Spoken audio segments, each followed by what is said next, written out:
सत्ता में, लेकिन सबसे पहले बात करते हैं उस खबर की जिस पर पूरे देश की नजर है, जो करोड़ों लोगों की आस्था से जुड़ी है, जिसको लेकर पिछले कई दिनों से हर तरफ बहस हो रही है, चर्चा हो रही है। यह खबर है राम मंदिर में चढ़ावा चोरी की। हर किसी के मन में यही सवाल है कि इस खेल में कितने लोग हैं, कितने किरदार हैं। सत्ता में राम मंदिर चढ़ावा चोरी को लेकर सामने आ रही जानकारियों के आधार पर हमने विशेष कुंजी तैयार की है, जिसमें इसका पूरा अपडेट हम आपको देंगे।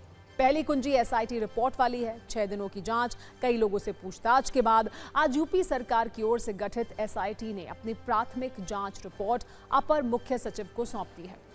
अभी तक की जांच में कई बड़ी बातें सामने आई हैं। सूत्रों की माने तो रिपोर्ट में मंदिर के चढ़ावे में चोरी का जिक्र किया गया है। इस रिपोर्ट को लेकर कई सवाल भी हैं। इसकी पूरी कहानी आपको बताएंगे। दूसरी कुंजी राम मंदिर चढ़ावा चोरी से जुड़े नए राज की है।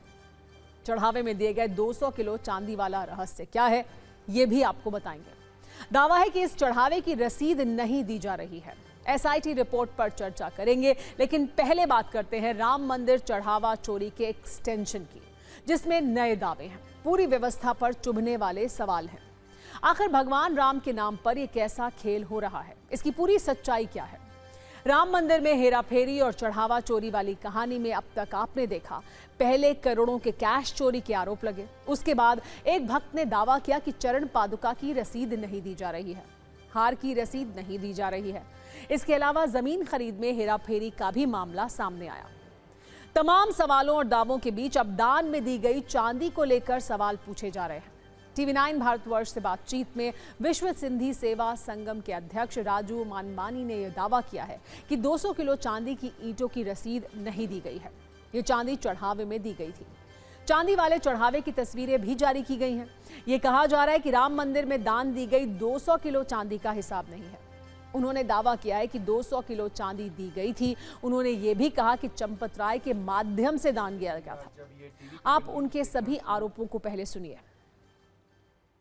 वो सारी 200 किलो की चांदी की ईंटें हम लोगों ने 5-10 बॉक्सों में भर करके और वहां पे राम मंदिर के परिसर में ही श्री चंपत राय जी को हैंडओवर की। दान देने के बाद कभी भी कोई आदमी जाता नहीं कि मैंने बॉक्स में क्या डाला और कहाँ गया वो, लेकिन ये राम मंदिर में यूज होना था। तो राम मंदिर के नाम पे, जो कि 500 साल के बाद रामलला का मंदिर बन रहा था, तो हम लोगों ने तो उस श्रद्धा से दिया, लेकिन और हमने कभी पूछा भी नहीं।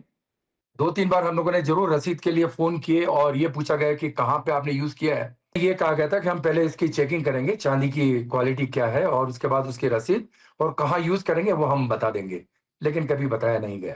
तो इसीलिए हमें ये जानना है कि क्या वो 200 किलो चांदी मंदिर में कहीं लगी है कि नहीं लगी है, और क्या उसकी रसीद अब भी हमें मिल सकती है। लेकिन हमारे पास पूरी रसीदें हैं, पूरी 200 जहां से हमने ली, जहां भेजी, किसके सामने दी, उसके वीडियो, उसके फोटोग्राफ्स, वो सब कुछ हमारे पास है अभी तक। अगर एसआईटी चाहेंगे तो हम उन्हें देना चाहेंगे। सूत्रों के अनुसार खबर है कि ये मामला सिर्फ चढ़ावा चोरी तक नहीं है, बल्कि मंदिर प्रबंधन में रिश्तेदारों और करीबी लोगों की भूमिका भी सवालों में है। आरोप है कि चढ़ावे की गिनती और प्रशासनिक कामकाज में कुछ प्रभावशाली लोगों के परिजनों की मजबूत पकड़ थी, जिसकी पड़ताल की जा रही है। अब सवाल ये उठता है कि एसआईटी की जांच में क्या मिला। सूत्रों से मिली जानकारी के अनुसार राम मंदिर चढ़ावा चोरी में एसआईटी की रिपोर्ट में कुछ खास बिंदुओं का जिक्र किया गया है। इसके साथ ही कुछ सवाल उठाए गए हैं। एसआईटी ने अपनी प्रारंभिक रिपोर्ट में चोरी की बात कही है। दान राशि की गणना में गड़बड़ी की बात कही गई है। निगरानी व्यवस्था पर सवाल उठाए गए हैं। इस रिपोर्ट में किसी को क्लीन चिट नहीं दी गई है, ये बड़ी बात है। गणना करने वालों के चयन पर भी सवाल उठाए गए हैं। ट्रस्ट पदाधिकारियों से उनके संबंधों की भी जांच की गई है। एक और बड़ी बात यह है कि कुछ कर्मचारियों के खिलाफ मुकदमा दर्ज करने की सिफारिश की गई है।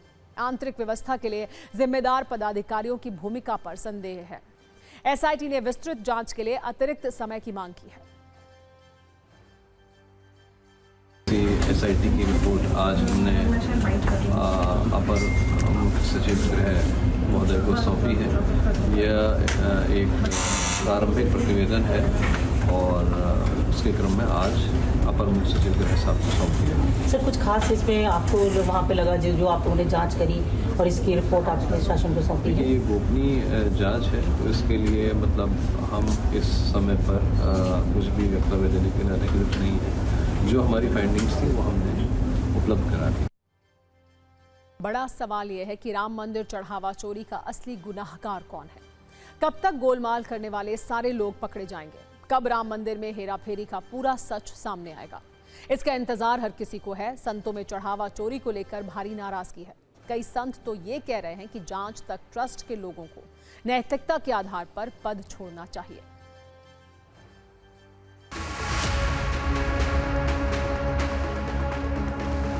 हम सब संत बहुत आहत हैं, बहुत दुखी हैं, बहुत परेशान हैं। तो ये बहुत निंदनीय है। ये बहुत ज़्यादा शर्मसार करने वाली घटना है। ऐसा नहीं होना चाहिए था। ये जो कुछ हुआ इसमें जो भी दोषी हैं वो बख्शे नहीं जाएंगे।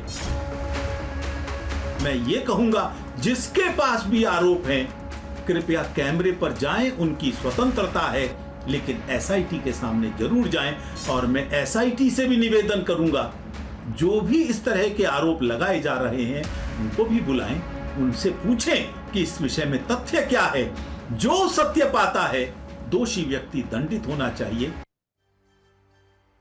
विपक्ष का सवाल यह है कि एसआईटी रिपोर्ट के बाद अब आगे की कार्रवाई क्या होगी? जिन लोगों के खिलाफ केस दर्ज करने की सिफारिश की गई है, क्या उन पर एफआईआर होगी? क्या जिम्मेदारी तय की जाएगी? क्या ये सिफारिशें सिर्फ कागजों तक सीमित रहेंगी या जिम्मेदार लोगों के खिलाफ एक्शन भी होगा? विपक्ष के नेता ये आरोप लगा रहे हैं कि एसआईटी गुनाहगारों को पकड़ने के लिए नहीं बल्कि उन्हें बचाने के लिए काम कर रही है। कैसे पूरे मामले में राजनीति भी हो रही है, आप देखिए।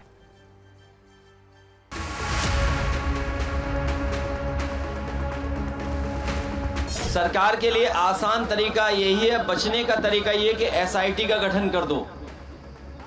एसआईटी का गठन इसलिए कर रहे हैं कि जिससे बचा जा सके। सीसीटीवी ने इनकी पूरी पोल खोल दी।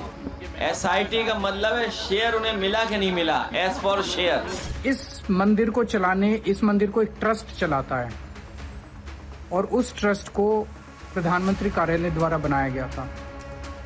इस ट्रस्ट में एक व्यक्ति है चंपत राय, सबसे ज्यादा आरोप उसी के ऊपर लग रहे हैं। कौन है चंपत राय? और सबसे बड़ी बात है कि इतनी बड़ी चोरी की घटना हो गई, उसके बावजूद अभी तक मंदिर उसी के हाथ में है। उसे क्या टाइम दिया जा रहा है सारे सबूत खत्म करने के लिए? क्या उसे टाइम दिया जा रहा है सारे गवाहों को पलटने के लिए? उसे कौन बचा रहा है? देखिए, एसआईटी टीम गठित है, जांच हो रही है। जांच में जो भी दोषी पाया जाएगा उसके खिलाफ कार्रवाई होगी और उसमें सरकार की भी निगाह हो गई है और न्यायालय का भी उस पर नज़र है। पूरी तरीके से एसआईटी की रिपोर्ट जो बना के दिया गया है, मैं उसे समझे बोगस है। अगर जांच सचमुच आप ये जांच कराना चाहते हैं और जनता को बताना चाहते हैं और भगवान राम के प्रति आपकी थोड़ी सी भी अगर भक्ति है, राम भक्त हैं योगी जी, तत्काल माननीय हाईकोर्ट के सिटिंग जज से इसकी जांच कराएं और समयबद्ध जांच करा के उस पर तत्काल मुझे लगता है कि न्याय दिलाएं। ये मेरी मांग। एसआईटी का कोई मतलब नहीं है।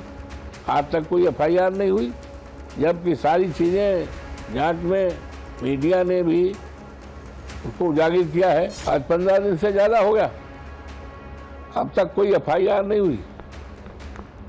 सरकार इस पर लीपापोती कर रही है।